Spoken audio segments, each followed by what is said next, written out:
Right guys, it's time for a re-up with a healthy dose of everyone's favourite mind-altering substance, cosmic horror. And thankfully for all of us involved, I'll be piloting this strange, cosmically bound vessel through the vast and incomprehensible vistas of horror cinema. The thing is, whilst this may be familiar, this list is going to be a little bit difficult, considering the fact that it's no well-kept secret that we're massive fans of cosmic horror over here at Top 5 Scary Videos. So much so that there's not a lot left for us to cover, be it Lovecraft or just genuinely underrated horror movies. But we like a challenge, so let's see what we can do. Hello horror fans, what's going on? And once again, welcome back to the Scariest channel on YouTube, Top 5 Scary Videos. As per usual, I'll be your horror host, Jack Finch. Today, we curiously take a look at the top 5 scariest cosmic horror movies. Kicking off at number 5, The Void.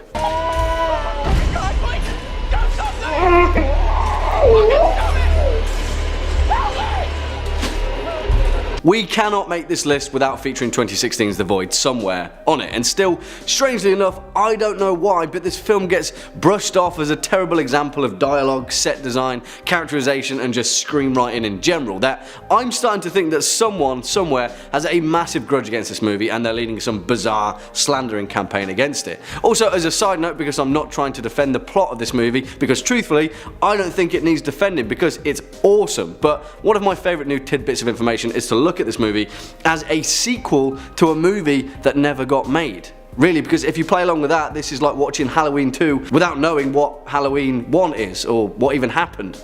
And if that's the case, for me anyway, it makes the whole incomprehensible cosmic horoscope even greater. Really, the whole point of cosmic horror is to orchestrate a fear of the unknown. And yeah, guys, that's The Void. Also, this film is just gorgeous and has some of the greatest physical effects of this decade. I'm just saying. Written and directed by Steven Kostanski and Jeremy Gillespie, The Void is essentially a horror movie under siege from a maligned cosmic horror death cult in the only place where such a movie like that could ever plausibly take place, a hospital. It begins with local deputy Daniel Carter finding James, a character that has just fled the supposed imprisonment of the aforementioned cosmic cult, who is covered in blood and crawling on the roadside. Obviously, as you do, Deputy Carter takes him to the local hospital where his estranged wife Allison works. They're joined by Dr. Powell, Nurse Beverly, Kim the intern, a pregnant patient named Maggie, her grandfather Ben, and a pretty bum out of luck patient, Cliff. And well, that's all the components that we would ever need should any of those previously mentioned characters suddenly develop a strange urge to burst at the seams and then start flaying people's faces off, presumably under the cosmic influence of a terrifying, triangular, black pyramid empire. Honestly, I don't want to say any more in fear of ruining this gem of a movie, but start to finish, this is one of the finest examples of cosmic horror captured on recent film. If someone ever tells you that this film sucked, then tell them to be quiet. They're wrong. Swinging in at number 4, Banshee Chapter, 2013.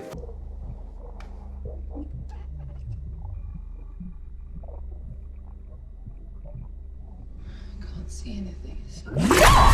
Okay, two things that go together better than an awkward handshake and a strangely limbed cultist are the two particular narrative devices in question here: cosmic horror and mind-altering chemical substances, particularly dimethyltryptamine and maybe like the Heidi's star cluster, but that's just my best guess. I don't really know, my directions are off. The thing is, you may have been aware of this movie, 2013's Banshee Chapter, and been bogged down by its gung-ho use of jump scares, but that's not why this movie is here. This movie is here because it's one of the most successful horror movies of recent times to accurately portray the mind-altering gravitas of the cosmic horror genre. It's difficult to pin down because you could argue, why aren't Jacob's Ladder or Altered States part of that niche? And well, I'd say that's a good question, but whilst those films skirt around the edges of truth and non-truth, Banshee Chapter gives no such ambiguity. That mind is a terrifying place, particularly if it's in lieu of a species from another dimension, but I think I've said too much already. Written and directed by Blair Erickson and produced by Zachary Quinto, yes, that's Zachary Quinto, Banshee Chapter is a found footage piece that tells the tale of James Hurst, played by Michael McMillan, a young amateur sleuth who is in investigative pursuit of Project MK Ultra. Yes, that one. As part of that research, he decides to take the same drug used in the MK Ultra experiments, DMT-19, and whilst his friend films his reaction, soon a bizarre musical hum and strange voices begin to broadcast themselves from a nearby radio, announcing that something or someone is coming towards the house and that it wants to wear them. Yes, I did just say wear them. We'll probably stop there in fear of spoilers because seriously, when this movie gets going, it really goes the distance and you'll have to certainly hold on to your own mind in fear of crumbling into the dark pit of infinity, aka the pineal gland. Yeah, you're correct. This film is based on Lovecraft's 1920 short story From Beyond and also pretty much a recombobulation of the 1986 Stuart Gordon film of the same name, but that doesn't make it any less awesome. This one well and truly hit the nail on the head. Next up at number 3, In the Mouth of Madness, 1995. Missing. Huh? Sutter Kane.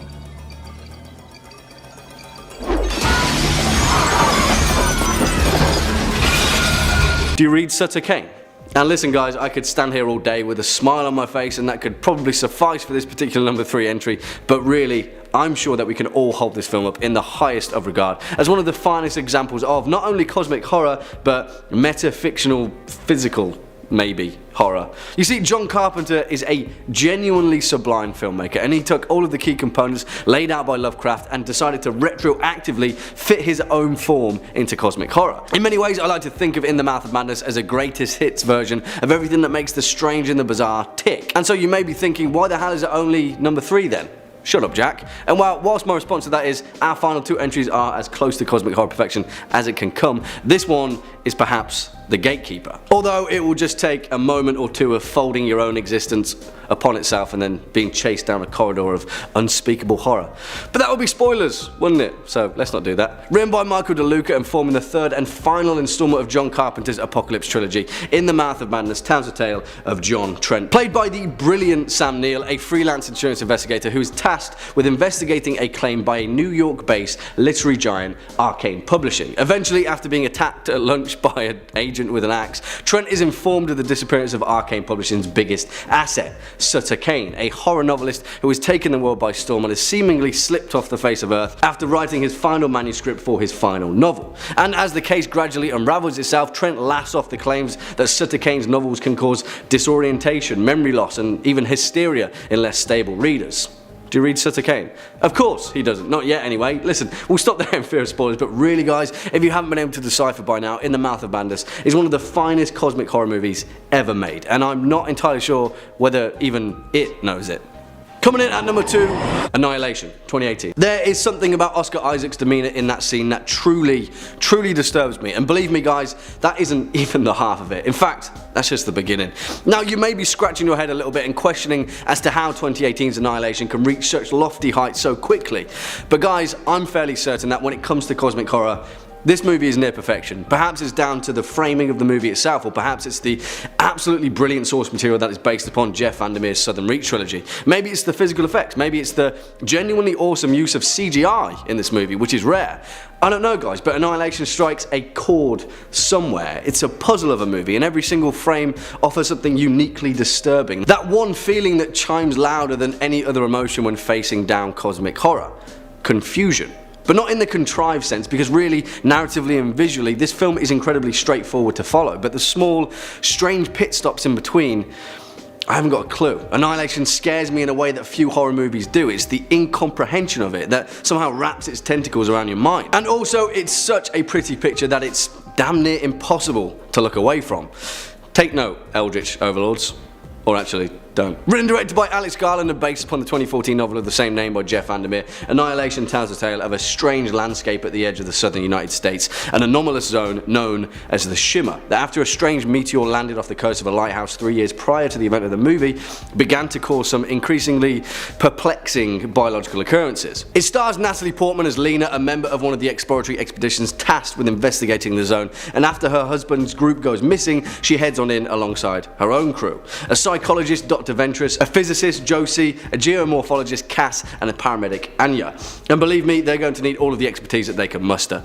I don't want to say any more about this plot because once you're in, you're in. And watching this movie for the first time is the closest that you'll come to unbridled cosmic confusion horror. Pure, untapped, unexplainable, I don't even know. You'll be thinking about this film long after you finish watching it, and it certainly takes a hold of you. And finally, coming in at number 1 spot, The Thing, 1982.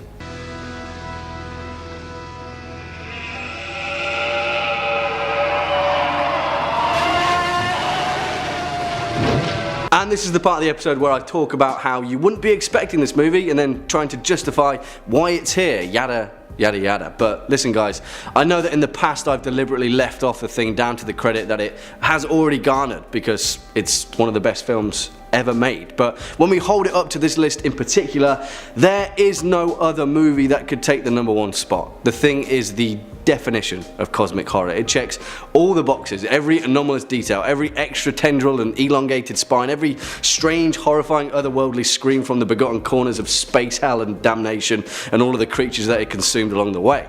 And then some. It goes the distance, through time and space, and yet John Carpenter's The Thing never shows us all of the cosmic significance that this movie suggests. We never once take our eye off the fact that we literally know nothing about the creature in question. In fact, we probably know more about Azazoth and Cthulhu than we do about The Thing, and the sole reason is why this is the greatest cosmic horror movie ever made. I mean, also, there are 1,000 other reasons, but hey, we've got to talk about the Bennings in the room first, because frankly, I don't trust anyone in this room. Yeah, I'm looking at you. You see, The Thing isn't just about a horrifying unknown entity that has crash landed in the Antarctic and begins to feast on a remote way station.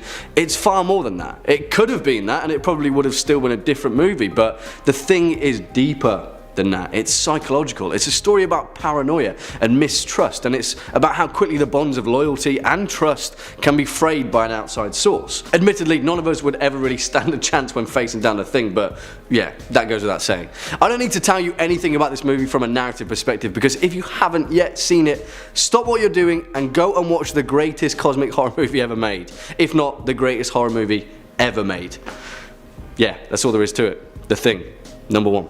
Of course. Kicking off at number 5, The Endless, 2017. There's a monster. What? There's something down there. I saw it. And first and foremost, I absolutely adore this movie. You see, it's been quite a while since we've spoken about The Endless, and I hope that the first time around, for those of you that were here back then, you had reason to check this remarkable movie out. After all, we're all stuck in a quantum loop of sorts, and time is but a prison. The thing is, it has often been said that there are a few components to The Endless that need to be experienced first before fully appreciating this movie, those being 2012's Resolution and 2014's Spring. And whilst I certainly kind of agree, I won't let that bog you down too much, because on several viewings, The Endless, in my opinion, is very close to being a standalone masterpiece. You see, Justin Benson and Aaron Moorhead, the two filmmakers behind 2017's The Endless as well as the aforementioned movies, can't help but create cosmic horror. Their work drips with the very life essence of what makes cosmic horror tick, and that's exactly what makes this movie so accessible, because it's in the finer details of The Endless where the true existential dread lies. Created by Justin Benson and Aaron Moorhead, who also star in this movie as happenstance brothers Justin and Aaron, The Endless tells the tale of the two siblings in question who receive a mysterious video cassette in the mail sent to them by Camp Arcadia, a sort of commune out in the countryside that they belong to as young adults. You see, the two brothers are split on just exactly what happened to them in their young adulthood. Justin remembers Camp Arcadia being a bizarre UFO death cult that they escaped the terrifying clutches of, and yet Aaron remembers them as a warm, fuzzy, completely harmless, friendly commune that they spent some good times with. Either way, whatever the truth of the matter, curiosity gets the better of them and proceeds to proverbially kill the cat, and the two brothers then decide to return to Camp Arcadia just for a single day to see what all the fuss was about. Yeah, and that's all I'll say, because that's all the framing that you need for this brilliant movie. The Endless is proof that cosmic horror needs only a simple premise to be effective, because as I said before, the culmination of existential fear lies in the finer details of things. Check it out. Swinging in at number 4, The Mist, 2007. Norm! What the f***? Oh no, Norm. Poor guy. Believe me, that's not the worst of it though, because the beauty of this movie is that no matter the hordes of cosmic horror that may be lurking outside in the mist, sometimes the most horrifying of monsters can often be found lingering within the human heart. I mean, kind of anyway, because those tentacular behemoths, although only briefly glimpsed, are certainly the definition of Todash darkness and cosmic horror dread. Tentacles, guys, it's pretty straightforward. The point is, 2007's The Mist has often been brushed away or overlooked when it comes to cosmic horror, but I think in many ways this was one of Stephen King's most cosmically horrifying of novellas. You see, it's no guessing that King is a huge fan of Lovecraft, and his admiration for cosmic horror has played a key theme in his myriad of works, but when Project Arrowhead gets whirring away in an effort to summon the darkness of the void here on Earth, yeah, This is exactly the result, and what do you expect when you go poking about with the fabric of time and space?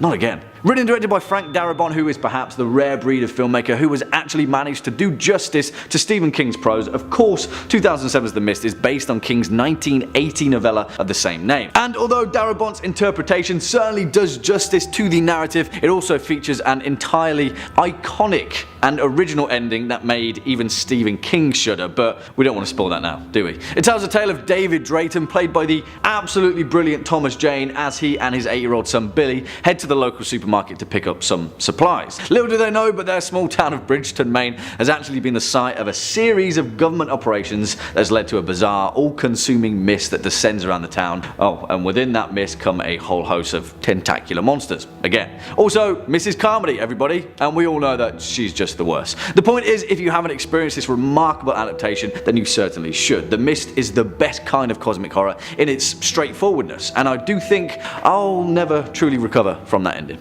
Next up at number 3, The Cabin in the Woods, 2012. I have the Harbinger on line 2. Oh, Christ. Can you take a message? I don't think so. He's really pushy. The Harbinger's on line 2. Now that's a call you should never miss. Truth be told, on first viewing, that should have really been a warning sign. But hey, Joss Whedon manages to craft such a breakneck cosmic horror ride in 2012's The Cabin in the Woods that you might not ever truly understand what you're watching until it's too late. At first viewing, I kind of thought that this movie was a little too smart for its own good, and the true extent of its brilliance took quite a while for me to fully appreciate its cosmic horror and seep its unassuming tentacles into my mind. But hey, I suppose that's the most efficient method to deliver existential dread, and you may be sensing a theme in this particular series. Hint, it's existential dread. Also, before we get into the bulk of this movie, I just want to highlight one particular guy, Richard Jenkins, who, whilst he only has a minor role in The Cabin in the Woods as Gary Sitterson, one of the engineers behind the titular cabin, he's just brilliant, man. He plays some of the funnest roles in cinema. He's Robert Doback in Step Brothers, Giles in The Shape of Water, Chicory in Bone Tomahawk. Yeah, he's great. Side note over. Written and directed by Drew Goddard in his first ever movie since writing for Buffy, The Cabin in the Woods walks arm in arm with its other creator, Joss Whedon, who oversaw the process in all of his creative production brilliance as an outsider looking in with the intention of redefining slasher cinema from the clutches of the stark oversaturation of the torture porn genre. Now that's a sentence. It tells the tale of a group of college students, Dana, Holden, Marty, Jules and Kurt, who take a trip to a cabin in the woods for the weekend and in classic fashion find themselves at the behest of all manners of monsters of horror. You see, whilst this film may seem entirely straightforward, that's exactly where it wants you to be, and soon enough the veil is pulled back in a truly brilliant manner. I don't want to spoil anything, but the fact that this movie finds itself on this list may be a little telling, because it takes a while to figure out the cosmic horror behind this very evident cosmic horror movie. And yes, whilst it would take the entirety of this movie for you to fully realise the extent of that cosmic horror, the final moments are kind of eye-opening. This is also one of the finest horror movies of the 2010s, so yeah, there's also that too. Coming in at number 2, Event Horizon, 1997.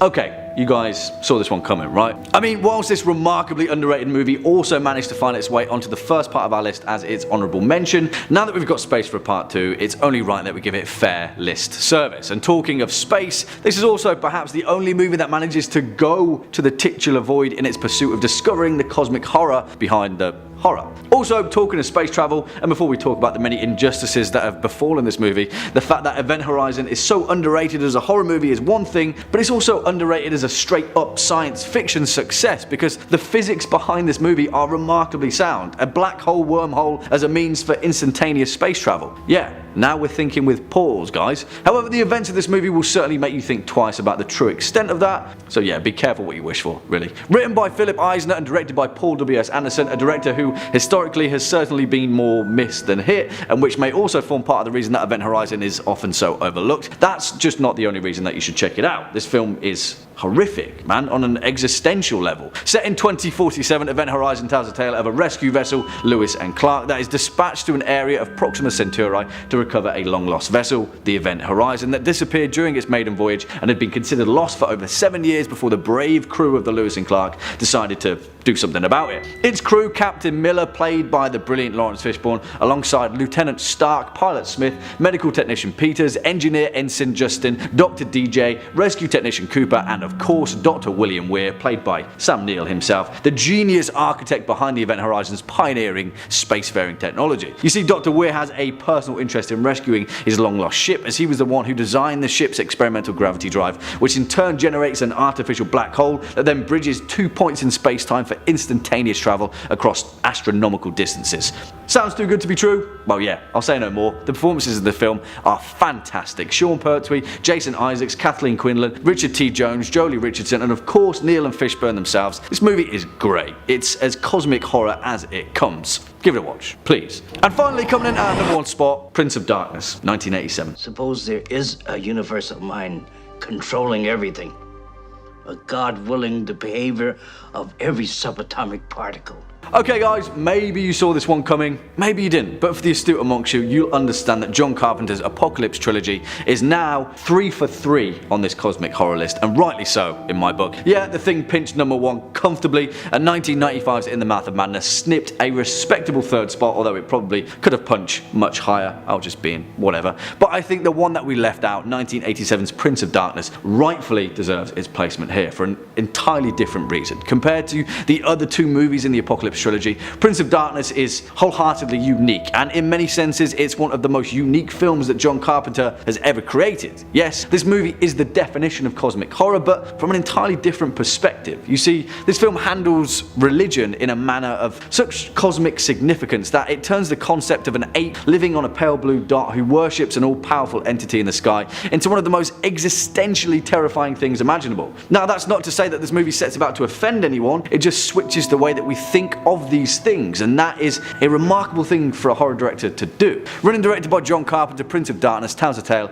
of a mysterious priest played by the legend of horror cinema, Donald Pleasance himself, who invites a renowned physicist, Professor Howard Birack, along with his group of students to join him in the basement of a monastery belonging to the equally mysterious Brotherhood of Sleep, a supposedly ancient order who allegedly communicate with each other through their dreams. Here they are also in possession of a strange cylinder that contains a swirling green liquid that the priest believes to be sentient. What is it?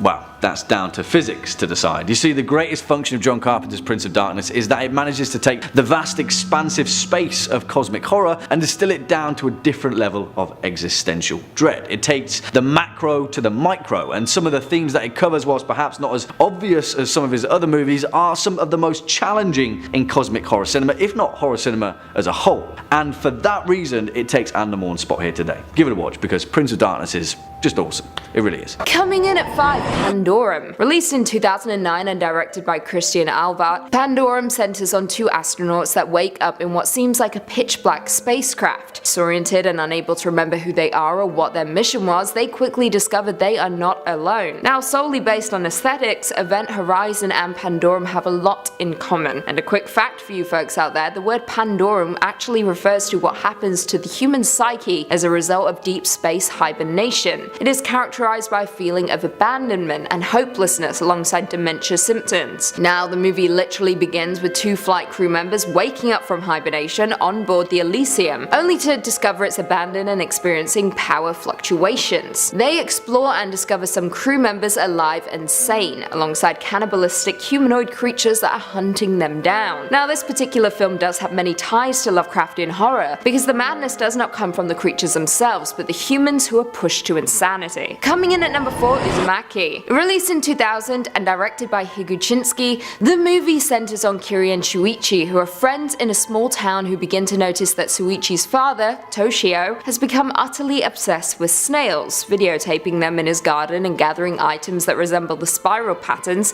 on their shells. Kiri begins to see spirals elsewhere too, even in the way people dress and comport their bodies. The movie is of course based on the manga of the same name and is an overlooked gem that sadly didn't gain the recognition it deserved preserved during the horror boom of the late 90s and early 2000s. This is well and truly a nightmare movie, with a small town literally being turned into spiral-shaped creatures. Can you imagine that? The terror that unfolds is otherworldly, but at the same time confirms our theories that there is more going on in the universe than we know. Even better, the film never tells us why these strange occurrences are happening, just that one day we're living our lives and the next we're snails. You never know when it might happen. Honestly, this film is beautiful and daring and just downright terrifying, so if you haven't checked it out yet, do it now. Coming in at number 3, Absentia. As we know, not all cosmic horror has to be centered around outer space, with Absentia specifically bringing the horror down to earth. Released in 2011 and directed by everyone's new favourite director Mike Flanagan of Haunting of Hill House fame, Absentia centers on a woman and her sister who begin to link a mysterious tunnel to a series of disappearances, including that of her own husband. Trisha is a woman in California whose husband has been missing for 7 years, and as she's preparing to declare him dead, her sister arrives with new information about a strange tunnel near their home. The film is in the same creative vein as Don't Be Afraid of the Dark and Pan's Labyrinth, with the two characters being drawn into the influence of a strange supernatural world, referred to as underground,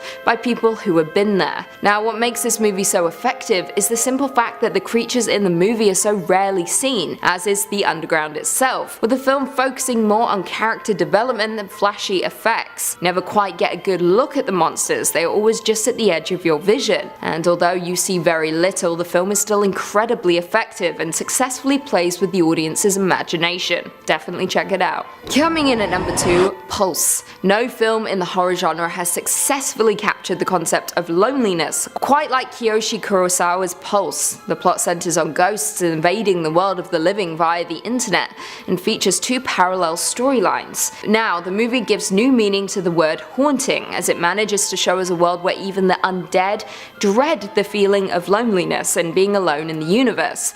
The movie is existential horror at its finest, with ghosts desperately trying to force their way back into the world of the living, whereas the living are committing suicide, and the world is crumbling beneath the misery we call existence. The film is in equal parts terrifying and also an interesting insight into our feelings about the world and our existence within it.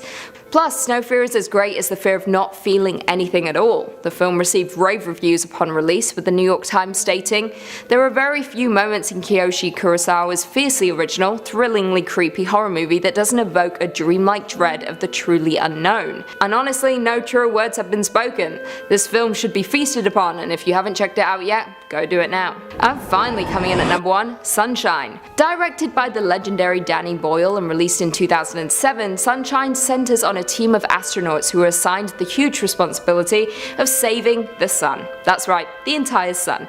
However, things take an ugly turn when an accident occurs and the lives of the crew members are endangered. Now, the movie itself is a drama horror, and during the deep space mission, the group of specialists must attempt to restoke the dying sun by triggering another nuclear reaction via a massive atom bomb. In the universe of the film, this mission has been undertaken once before, but failed.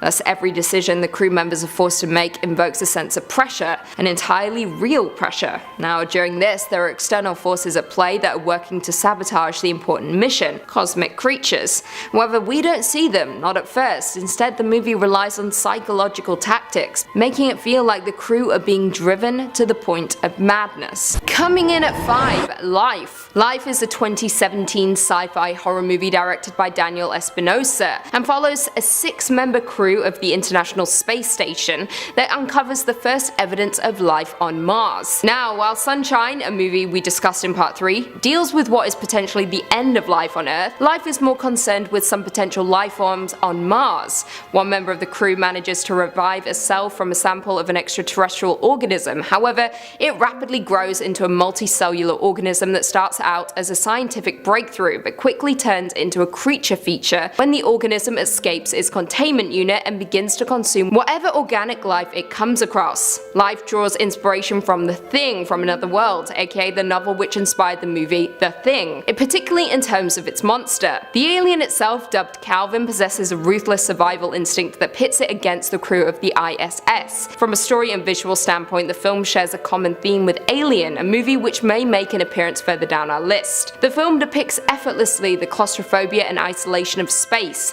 with the cosmic horror styles contrasting beautifully the feeling of isolation and the feeling you are definitely not alone. Coming in at 4, Beyond the Gates, 2016. Beyond the Gates is a 2016 horror film directed by Jackson Stewart and starring Barbara Crampton.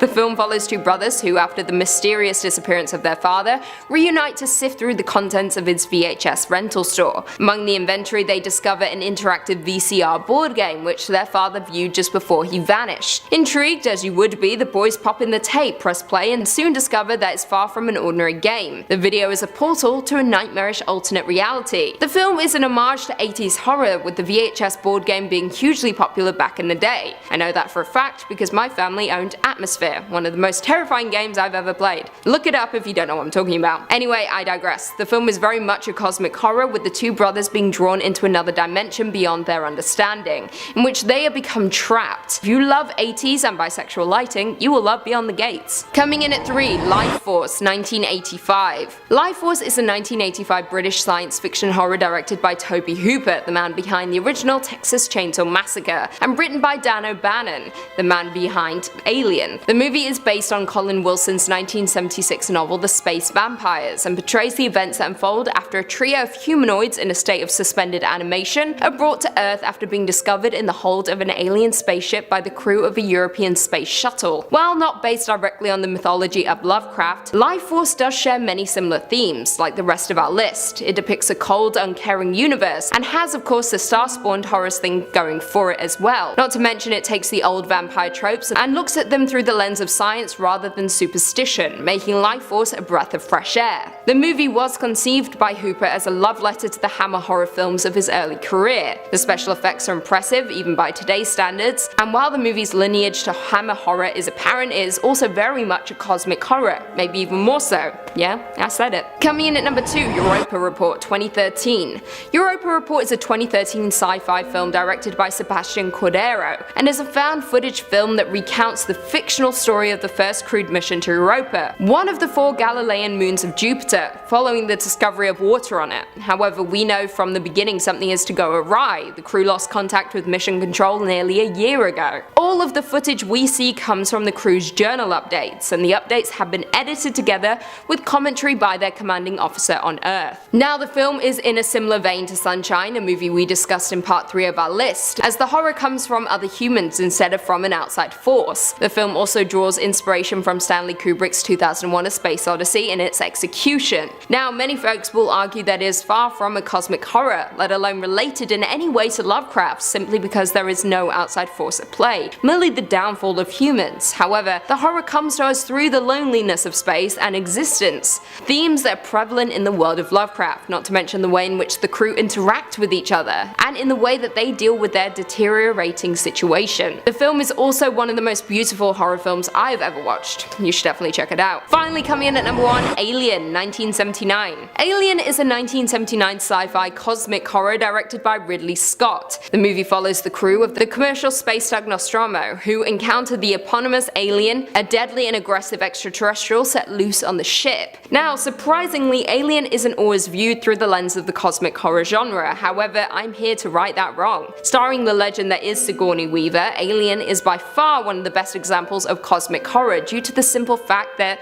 in the movie, humans are portrayed as helpless and insignificant beings in comparison to the universe, or reality they're experiencing. Folks often tie Alien in with the world of Lovecraft. Many would disagree though, but I don't think they're so far off. The common thread in a lot of Lovecraft's work is that the universe is an infinitely large and terrifying place. It is uncaring, especially towards us mere humans, and on top of that, there are things out there that have absolutely no regard for our existence. The term cosmic horror itself arrived as a way of describing the nihilistic and terrifying visions Lovecraft had. Therefore, it could be argued that yes, Alien is a Lovecraftian horror in the technical sense. The entire movie follows a group of innocent people being menaced and killed by an external being, a being which cares very little about our existence, and wants instead to occupy our bodies to use them as vessels. That is fear at its finest. Well, there we have it. Do you guys agree with our list? Were there any other cosmic horror movies that we missed? Leave us all your thoughts and feelings in the comments down below. Before I go though, I just want to respond to a few comments from one of our last videos, Top 5 Scary Horror Movies That Are Illegal Part 3. Leonidas Bull said, another comment about Lucy being the Dark Queen of something or other. respect. That's the best comment there is. CarMDE3 said, Lucy, I realize most refer to you as their Dark Queen. The Lucifers are quickly taking over the comments, but are you ever frightened by their fervor? I mean, cult followings can get quite scary. Pretty sure there's a vid for that here somewhere, lol. PS, you and all behind these videos are awesome. Well, shucks, that feels like a backhanded compliment? No. But thank you. Thank you for the compliment, and also I love the following. I love the cult. Who doesn't want a cult? Joris G said, they must make a movie about Queen Lucy. That's gonna be a blockbuster. Ain't that the truth? Timothy Morris said, Queen Lucifer is back. I really enjoyed the last 2 videos of banned or illegal films. I'd appreciate it if you could give me a shout out. Either way, I'm forever yours to do as you command. This is your shout out. And I'll get back to you with my orders. And on that note, if you haven't already, be sure to give this video a big thumbs up, subscribe, and turn on notifications so you never miss another scary vid. And until next time, see you later. Fuck you, Barbara. And while the movie's lineage to horror one of the four Galilean